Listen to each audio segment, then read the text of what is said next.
Coming up on UT10 News, the city of Toledo is getting ready to say goodbye to one of their own. And we'll also look how the campus-wide tobacco ban is being enforced. Plus, Faith Atkins was at the Rockets for the Cure game on Saturday. Your news in 10 minutes starts now.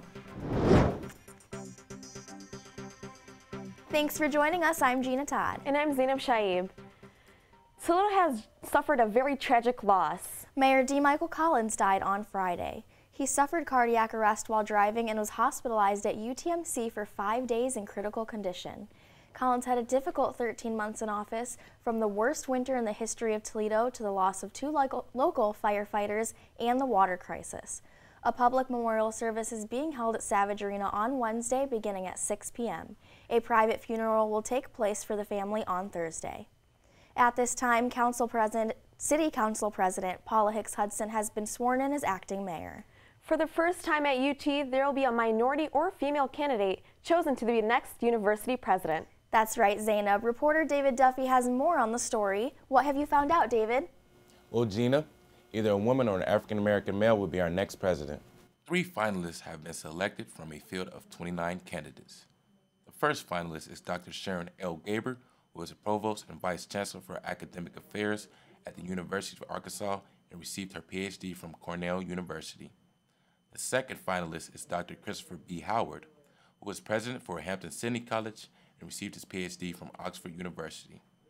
The third finalist is Dr. Michelle Whitley, who is special assistant to the West Virginia president and has a PhD from Birmingham University. I think they have the experience to be transformational, which is what the board is looking for. They all have experience in fundraising on the academic side, with deans, with alumni. For times when the candidates will be on campus, visit our website. I'm David Duffy, live from UT10 Newsroom. Thanks, David.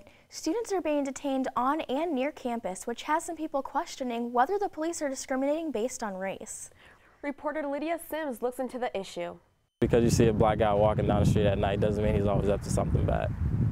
Junior majoring in communication, Jesse Curry was walking to class before being pulled over by the Toledo police.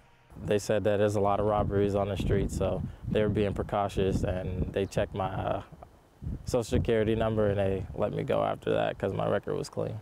His story is far too familiar with the minorities here at UT. Although African Americans make up less than 20% of the population in Toledo, more than 50% make up the arrests, according to the United States Census Bureau. A former Toledo police officer says he joined the force to change the negative stereotypes of African Americans. His image and voice is protected for fear of retribution.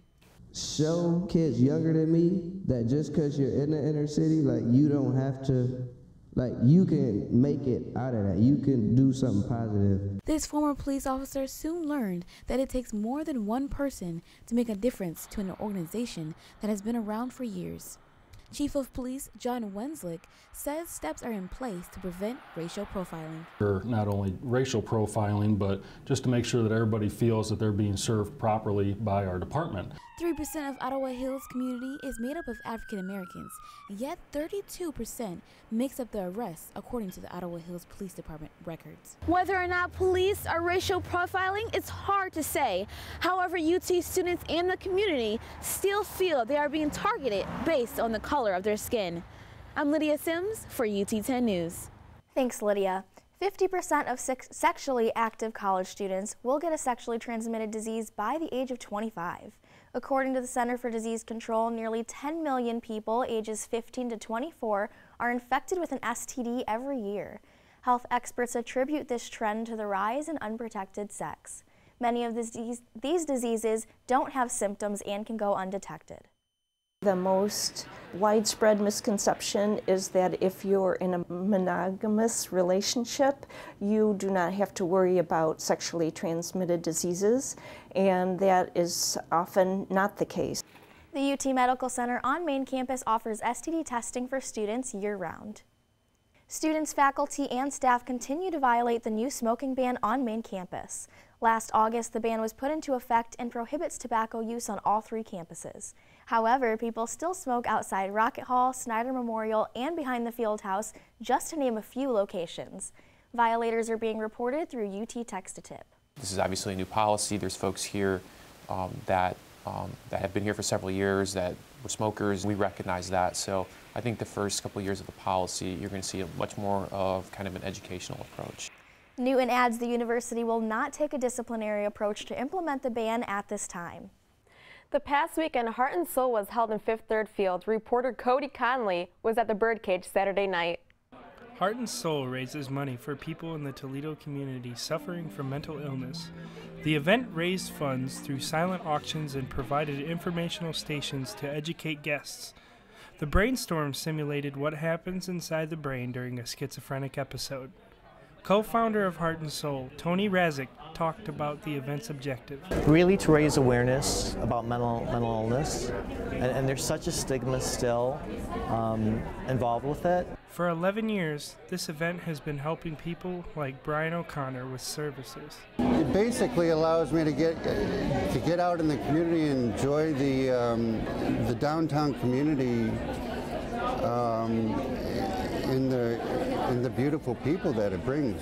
Last year's event raised around $25,000, and this year's funds will go towards upgrading local psychiatric programs. Over 300 people from the Toledo community attended to help support mental illness. I'm Cody Connolly for UT10 News. Thanks, Cody.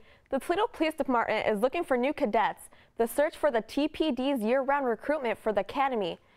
To qualify, applicants must be 20 years of age and have a high school diploma or GED.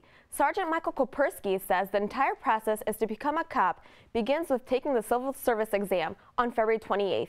The ability to help people. You know, people only see one side of police officers. We do more than just go out and arrest people. You know, we have the opportunity to do that, to make someone's lives better. For more information, visit ut10news.com.